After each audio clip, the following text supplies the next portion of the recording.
Pembahasan kita kali ini mengenai cara menentukan target audience. Gimana sih cara menentukan target audience? Yang pertama ada demografi, kemudian lokasi, kemudian psikografi. Apa itu demografi? Demografi adalah kriteria yang kita gunakan untuk menggambarkan bagian tertentu dari populasi. Beberapa contoh demografi meliputi yang pertama ada umur, kemudian jenis kelamin, penghasilan, status pernikahan, pekerjaan atau industri, kemudian tingkat pendidikan. Nah, ini bahasan mengenai study case, misalnya cara menentukan target audiens berdasarkan demografi. Nanti ada video berikutnya mengenai study case, misalnya gimana sih cara menentukannya. Kemudian lokasi. Kita juga bisa mempersempit audiens berdasarkan geografi atau lokasi.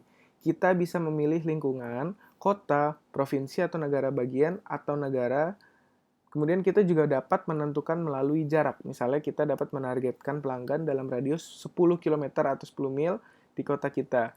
Atau kita bisa menargetkan pelanggan di kota kita dan kota-kota yang mengelilinginya. Nah, lokasi ini biasanya digunakan kepada orang-orang yang memiliki offline store. Nah, offline store itu kan apa namanya?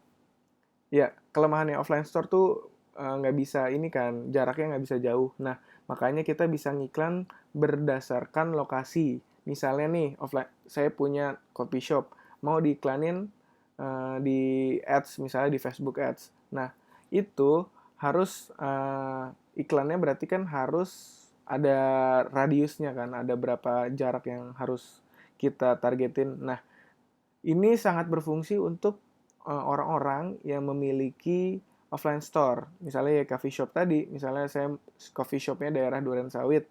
Nah, saya menargetkan untuk area-area 5 kilometer saja.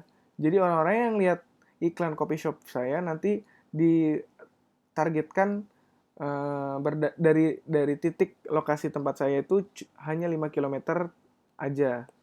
Nah, itu tuh sangat penting karena kalau misalnya kita nggak menargetkan sampai sedetail itu, nanti iklan kita nyebar. Padahal kan kalau offline, kalau misalnya nih coffee shop, eh, masalahnya adalah kita nggak bisa ngirim produknya. Kalau misalnya lebih, misalnya nih dari Durensawit ke Tangerang, dari Jakarta Timur ke Tangerang, itu kan jauh banget.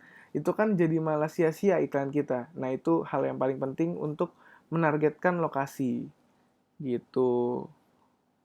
Kemudian psikografi. Nggak seperti demografi, kelompok psikografi lebih sulit ditebak secara eksternal, karena ini lebih relevan dengan kepribadian mereka. Berikut adalah beberapa psikografi ini audiens yang bisa kita tentukan. Ada minat atau kegiatan, ini bisa mencakup topik yang diminati, hobi, aktivitas rutin, dan perilaku beberapa contohnya, penggemar gameboard, sering backpacker, mulai tukang kebun, kolektor perangko. Nah, ini cuma salah satu contoh doang ya.